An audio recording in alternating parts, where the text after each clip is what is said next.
28 লক্ষ কোটি টাকা হচ্ছে বিদেশে পাচার করা হয়েছে। 28-এর পরে কয়টা সংখ্যা হয় আমি আর্টস ইংলিশ ডিপার্টমেন্টের ছাত্র, আর্টস ব্যাকগ্রাউন্ডে পড়াশোনা করছি, আমার মাথায় আসে না। 28-এর পরে কয়টা সংখ্যা হয়? 28-এর পরে না, 28-এর পরে 9টা না, এটাও হয় নাই। 28-এর পরে 28 লক্ষ কোটি টাকা বিদেশে পাচার করা হয়েছে। এখন মাননীয় স্পিকার, যারা পাচার করেছে তারা সদরতে এখন হচ্ছে মাননীয় স্পিকার গুলশান, বনানী, ধানমন্ডি, এই দেশে এখন বুক ফুলিয়ে চলাফেরা করে। মাননীয় স্পিকার, আমরা দেখেছি অন্তর্বর্তীকালীন সরকারের সময় বসুন্ধরার পুত্র সুবহান দেশে ঢোকার সাহস পায় নাই। আমরা দেখেছি আনবির দেশে ঢোকার সাহস পায় নাই। কিন্তু এই সরকার নির্বাচিত হয়ে আসার পরে আমরা দেখেছি সদর্বে এই সুবহানের পুত্র, এই ধর্ষক দেশে ঢুকেছে। মাননীয় স্পিকার, অন্তর্বর্তীকালীন সরকারের সময় দুর্নীতি দমন কমিশন বসুন্ধরার বিরুদ্ধে মামলা করেছে। আমরা দেখেছি এই মামলার কি অগ্রগতি হয়েছে সেটা আমরা জানতে চাই। আন্ডার টেবিল কোনো ধরনের সমঝোতা হয়েছে কিনা। যদি সমঝোতা না হয়ে থাকে তাহলে তাদের বিরুদ্ধে আইনগত ব্যবস্থা নিতে বাধাটা কোথায় সেটা বাংলাদেশের মানুষের সামনে প্রকাশ করতে হবে। মাননীয় স্পিকার, অন্তর্বর্তীকালীন সরকার এই বসুন্ধরা গ্রুপ যারা বিদেশে টাকা পাচার করেছে, মানুষের সম্পদ দখল করেছে এবং মিডিয়ার মধ্য দিয়ে আওয়ামী লীগের গুম খুন হত্যাকে যারা বৈধতা দিয়েছে, তাদের খুঁটির জোর কোথায় সেটা আমরা জানতে চাই। কিন্তু আমাদের দলে কিছু কিছু মানুষ বসুন্ধরার অ্যাডভাইজর হিসেবে কাজ করে, তাদের মিডিয়ার অ্যাডভাইজর হিসেবে কাজ করে। মাননীয় স্পিকার, যেই মিডিয়া তারেক রহমানকে, মাননীয় প্রধানমন্ত্রী তারেক রহমানকে দেশদ্রোহী হিসাবে ফ্রেমিং করেছে, সেই মিডিয়ার অ্যাডভাইজর হিসেবে আজকে বসুন্ধরা গ্রুপে আজকে এই সরকার দলীয় সংসদ সদস্যদের অনেকেই তারা সেখানে যুক্ত। মাননীয় স্পিকার, এই যে আমাদের একটি সান্ধ্যকালীন সংসদ চলছে, আমাদের মধ্যে একটি আলস্য থেকে বসেছে, আমরা একটু এখন বিশ্রামের একটা আগ্রহ সৃষ্টি হচ্ছে। এরকম একটা বিশ্রামের সময়ে এক প্রাচীন ভারতের একটা প্রবাদ আছে। সেই প্রবাদে একজন বলেছিলেন যে ঋণং কৃতা ঘৃতং পিবেত যাবৎ জীবন সুখেং কিবত। অর্থাৎ ঋণ করে প্রয়োজনে ঘি খাও, তাইলেও সুখে থাকো। ঋণ করো, ঘি খাও, পরের ধনে পুদ্দারি করো, ঋণ করে ঘি খেয়ে জমিদারি করো, তাও ঋণ করো। আমার কাছে মনে হচ্ছে মাননীয় স্পিকার, এই প্রবাদটিকে সরকারি দলের কিছু সদস্য খুব সিরিয়াসলি নিয়েছেন, নিয়ে ওনারা ঋণ করো, ঘি খাও, তাও সুখে থাকো, এটাকে ওনারা এভাবে নিয়েছেন, ঋণ করো, ঋণ খেলাপি হও, তাও নির্বাচন অংশগ্রহণ করো। মাননীয় স্পিকার, সদস্য ফর ইউর গ্রেট কন্ট্রিবিউশন জনাব মোহাম্মদ আবুল হাসনাত, আপনার সময় 12 মিনিট। মাননীয় স্পিকার, এই বাজেট সেশনে এই বাজেটকে বিভিন্ন পক্ষ থেকে বিভিন্ন বিশেষণে বিশেষায়িত করা হচ্ছে।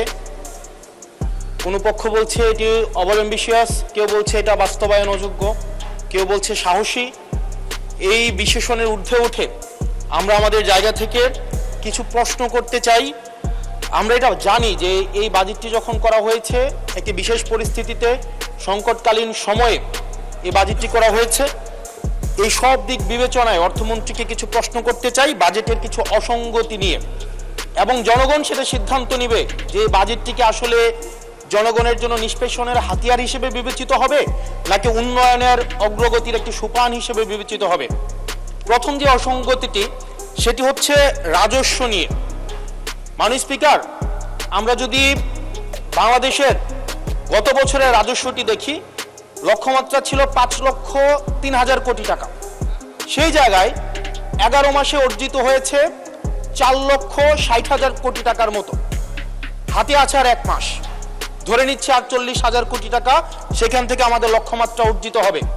তার মানে আমাদের অর্জিত হচ্ছে 4 লক্ষ কোটি টাকা, 3,60,000 কোটি টাকা প্লাস 40,000 কোটি টাকা, অর্থাৎ হচ্ছে 4 লক্ষ কোটি টাকা। মাননীয় স্পিকার, এই বাজেটে রাজস্বের লক্ষ্যমাত্রা নির্ধারণ করা হয়েছে 6,95,000 কোটি টাকা, অর্থাৎ প্রায় 74% লক্ষ্যমাত্রা বৃদ্ধি করা হয়েছে। পৃথিবীর সব দেশে তাবৎ অর্থনৈতিক ব্যবস্থায় বাজেটের যে রাজস্বের যে প্রবৃদ্ধি থাকে সেটি 10 থেকে 12% একটা আইডিয়াল একটা ফিগার। সেই জায়গা থেকে মাননীয় অর্থমন্ত্রীর কাছে আমার প্রশ্ন, সারা দেশে বা বিগত রাজস্ব কালেকশনের যদি আমরা হিস্ট্রিটা দেখি, 10 থেকে 12%-এর জায়গায় সরকারের কাছে এমন কি মেকানিজম রয়েছে যে মেকানিজমের মধ্য দিয়ে প্রায় আমরা 75% আমরা রাজস্ব নতুন করে আমরা সংগ্রহ করতে পারবো মাননীয় স্পিকার। সেই জায়গা থেকে আমরা বলছি যে এই যে রাজস্বের যে মাত্রাটি নির্ধারণ করা হয়েছে এবং এনবিআর এর যে সক্ষমতা রয়েছে সেটি বিবেচনায় এই বাজেটটির লক্ষ্যমাত্রা রাজস্বের ক্ষেত্রে কতটা অর্জিত হবে সেটি আসলে আমরা সন্দেহ প্রকাশ করছি। দ্বিতীয়ত, কিছুক্ষণ আগে একজন বলে গেলেন, একজন মাননীয় সংসদ সদস্য, যে আমাদের দেশের ইনভেস্টমেন্ট ফ্রেন্ডলি একটা এনভায়রনমেন্ট ক্রিয়েট করা হয়েছে। মাননীয় স্পিকার, 100 টাকার যদি আমি বাংলাদেশে ব্যবসা করি আমাকে কর্পোরেট ট্যাক্স দিতে হয় 27.5%। অর্থাৎ আমি সেখানে 100 টাকার মধ্যে আমার পকেটে থাকে আর 72.50 টাকা, 72.5 টাকা। এই 72.5 টাকার মধ্যে আমার ডিভিডেন্ড ট্যাক্স 4.5 আমাকে দিতে হয় মাননীয় স্পিকার 40%। অর্থাৎ আমার পকেটে তখন থাকে 43.5 টাকা। এই 43.5 টাকা আমি 100 টাকা ইনকাম করি, আমার সর্বসাকুল্যে আমার ট্যাক্স চলে যায় 56.5%। আমরা যদি মালদ্বীপের দিকে তাকাই, আমরা যদি সিঙ্গাপুরের দিকে তাকাই, মালয়েশিয়ার দিকে তাকাই, সেখানে এই কর্পোরেট ট্যাক্স হচ্ছে 0%। আমরা যদি শ্রীলঙ্কার দিকে তাকাই 15%, নেপালের দিকে যদি তাকাই তাহলে সেটা 5%। শুধু সরকারের সমালোচনার খাতিরে না, আমরা নির্মোহভাবে কনস্ট্রাকটিভ ক্রিটিসিজমের জায়গা থেকে আমরা বলছি এই 56.5% কর্পোরেট ট্যাক্স এবং ডিভিডেন্ড ট্যাক্স বিদ্যমান রেখে এটা ডোমেস্টিক ইনভেস্টমেন্টকেও প্রমোট করবে না এবং ফরেন ইনভেস্টমেন্টকেও প্রমোট করবে না। যে বিজনেসম্যান আমার সিঙ্গাপুরে বিজনেস করতে পারবে 0% ট্যাক্স দিয়ে, সেই বিজনেসম্যান 56.5% ট্যাক্স দিয়ে সেই বাংলাদেশে বিজনেস করতে আসবে না মাননীয় স্পিকার। আমরা সেই জায়গা থেকে প্রত্যাশা করেছিলাম যে এই বাজেট একটা ইনভেস্টমেন্ট ফ্রেন্ডলি একটা বাজেট হবে এবং কর্পোরেট ট্যাক্সের একটা সহনশীল মাত্রায় কর্পোরেট ট্যাক্সকে রিডিউস করা হবে। হতাশ হয়েছে মাননীয় স্পিকার। মাননীয় স্পিকার, আমরা যদি পরবর্তী যে অসঙ্গতিটা, সেটা হচ্ছে মূল্যস্ফীতি এবং জিডিপির যে লক্ষ্যমাত্রা নির্ধারণ করা হয়েছে, বর্তমানে মূল্যস্ফীতি হচ্ছে 9.4% এবং আমরা যদি খাদ্যপণ্যের মূল্যস্ফীতি ধরতে যাই সেটা 12%-এরও বেশি। এখন এই বাজেটে নির্ধারণ করা হয়েছে মূল্যস্ফীতি সেটা আমাদের 7.5% রিডিউস করা হবে। পৃথিবীর সব দেশে, সব বাজেটে, সব অর্থনৈতিক ব্যবস্থায় মূল্যস্ফীতিকে নিয়ন্ত্রণ করার স্বীকৃত মাধ্যম হচ্ছে দুইটা। একটা হচ্ছে উচ্চ হারে সুদ নির্ধারণ করা অথবা গভর্নমেন্ট এক্সপেন্ডিচার কমিয়ে নিয়ে আসা। আমাদের একটা অর্থ বছরে 1,40,000 কোটি টাকার একটা নির্ভরশীল অর্থনীতি বিদ্যমান রেখে আমরা কিভাবে মূল্যস্ফীতিকে আমরা 7.5%-এ নিয়ে আসব, এই যে স্ববিরোধী যে অবস্থানটা, এই জায়গাটা আমাদের কাছে আসলে মাননীয় স্পিকার স্পষ্ট না।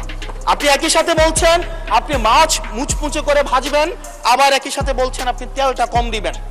এই যে স্ববিরোধী অবস্থানটা, এটা আমাদের সাধারণ মানুষের কাছে এটা স্পষ্ট হতে হবে। মাননীয় স্পিকার, আমরা এই সংসদে দেখেছি মাননীয় প্রধানমন্ত্রী নিত্য প্রয়োজনীয় দ্রব্যের দাম নিয়ন্ত্রণের যেই সুপারিশটি করেছেন এবং যেই বিষয়ে বলেছেন এটির জন্য জনগণ বাহবা দিয়েছেন। আবার গত পরশুদিন মাননীয় অর্থমন্ত্রীকে আমরা দেখলাম আমাদের খুবই নিত্য প্রয়োজনীয় আমাদের কাপড়, রড সিমেন্ট, তারপর হচ্ছে নিত্য প্রয়োজনীয় 16টি দ্রব্যের মধ্যে উনি ট্যাক্স বসানোর কথা বলেছেন।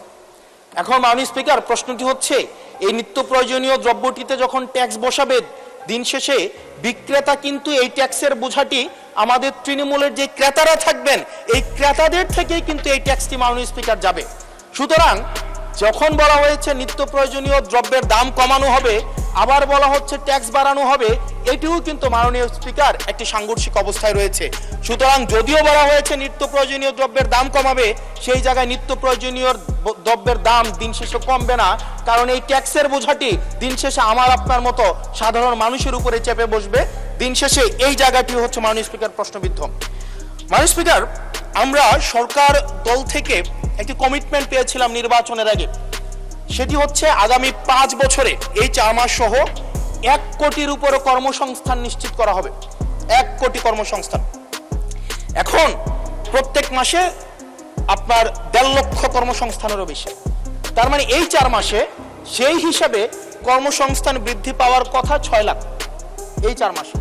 আপনাদের কাছে প্রশ্ন, মাননীয় অর্থমন্ত্রী, এই 4 মাসে কয়টি কর্মসংস্থান নিশ্চিত হয়েছে আদৌ কি 6 লাখ কর্মসংস্থান নিশ্চিত হয়েছে? যদি হয়ে থাকে সেই কর্মসংস্থানগুলো কোথায়, সেই চাকরিগুলো কোথায়?